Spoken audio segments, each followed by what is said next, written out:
Hi, welcome to this new video. This video will explain the barriers to dieting. Are the barriers to dieting psychological or physical? On the last count, the word diet produced in excess of 157 million web pages of diet plans, pills, potions, and dieting tips from health institutions, diet companies, nutritional professionals, and otherwise, from all over the world. And yet we are approaching the peak of an obesity epidemic that is causing untold mental misery and depression, aside from the ever-increasing debilitating diseases being linked to those overweight or obese. With such an abundance of information available, how can this be? The trend is unforgiving and is second only to smoking in terms of the cause of self-inflicted premature loss of life, but left to its own devices within the next 5 years, obesity is sure to take the #1 slot. Mother Nature is ruthless in her approach to life, in that she only allows the fittest to survive, and the trend we see today is her reaction to the effects of a diet that is clearly not suited to the well-being of the human body and mind. We only have to stop, take a step back and look around us to see that there is one hell of a serious problem. There is no need for statistics, reports, or media news to tell us such. It's clear that we as individuals have to make a change in what we do if we have any intention to reverse the current obesity trend. The ultimate responsibility lies with each and every one of us to act for the benefit of ourselves.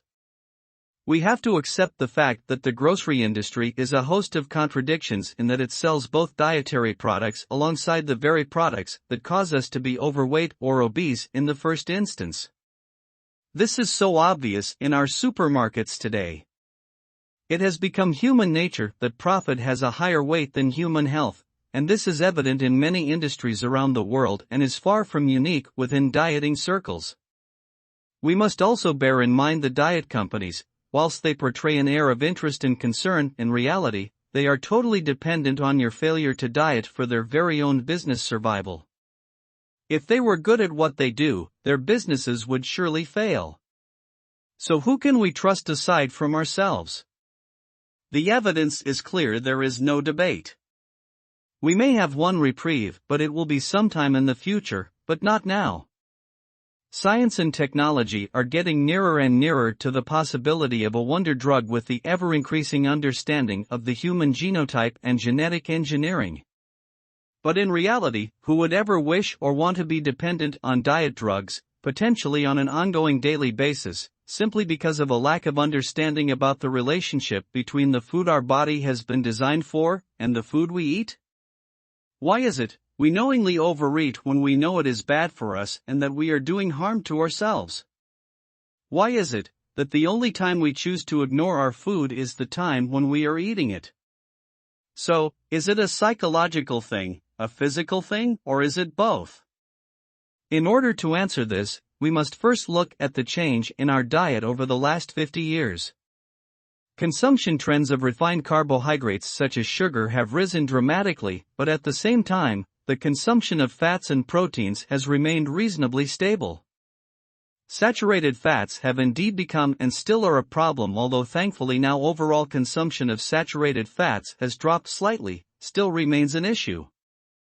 Many studies, particularly those associated with research on how the Atkins diet worked, revealed that the effect of refined carbohydrates and fats both have a form of addiction associated with them. Studies have shown that refined sugars have the effect of playing havoc with the fine balance of maintaining the level of glucose in the bloodstream. This, in turn, has a detrimental effect on our hormonal activity, such as insulin and glucagon, which are both responsible for maintaining the level of glucose to its normal level following a surge intake of refined carbohydrates in our diet. These acceptable levels of glucose in the bloodstream are maintained at surprisingly narrow margins. Refined sugars, therefore, induce excessive hormonal activity in their attempt to restore homeostasis. These unnatural swings in hormonal activity often cause differing mood swings, from that being happy and content to be sad, on edge, and even feelings of anxiety or panic. Prolonged exposure to these hormonal swings can often lead to the whole process becoming less effective, and subsequently, diabetes can be the end result. Other studies have shown surprisingly that the effect of eating significant quantities of fats actually leads to an unexpected human reaction in terms of nutrition. You would think that eating food rich in fats would have the effect of satisfying the feeling of hunger. But amazingly, medical research has shown the opposite to be true. Clinical trials have shown that foods rich in fats actually induce people to eat more, not less. At the time, the results from such experiments were groundbreaking as they completely contradicted the nutritional thinking of the time. It is also interesting to learn that further medical studies have suggested that foods rich in protein have been linked to the response that indicates that you have consumed sufficient food. In other words, it is believed that proteins in some way trigger the "I am full" response. And then, of course, there is the massive change in our energy expenditure. We used to hunt and gather food, but now we happily pop to the local supermarket to buy it, or at worst, have it delivered to our front door.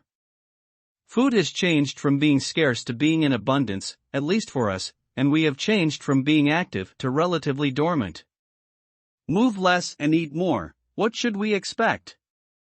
And many believe that even the act of not exercising can trigger the bodily response to lower the metabolism and build fat layers under the skin for two key reasons, both being linked to human survival.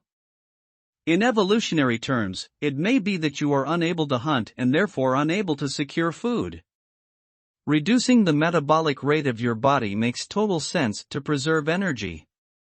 Secondly, if food is available during a spell of non-activity, does it not make a whole load of sense to lay down fat layers under the skin to retain body heat and secure an energy source during potential lean times? Perfect sense, perfect design, and yet we don't understand ourselves, and if we do, many choose to ignore the warning signs our body is offering. In essence, therefore, it is very clear that part of the problem within the dieting world that we humans face is certainly a physical one that is linked to the interaction of the food types we eat with that of our body. And clearly, over the last 50-odd years, our diet has changed out of all recognition, and yet our body is doing the same as it has been doing for well over the last 100,000 years. We are in the 21st century, our body is still in the Stone Age. Evolution is a slow process, but over millions of years, the relationship and reaction of chemicals in our food with the cells of the human body has been cemented and cast for eons of time. So, it is us that need to change, because Mother Nature will not entertain us for thousands of years to come. Run with it, eat what your body has been designed for, and successful weight loss will follow for sure. Thanks for watching. Don't forget like the video and subscribe to the channel.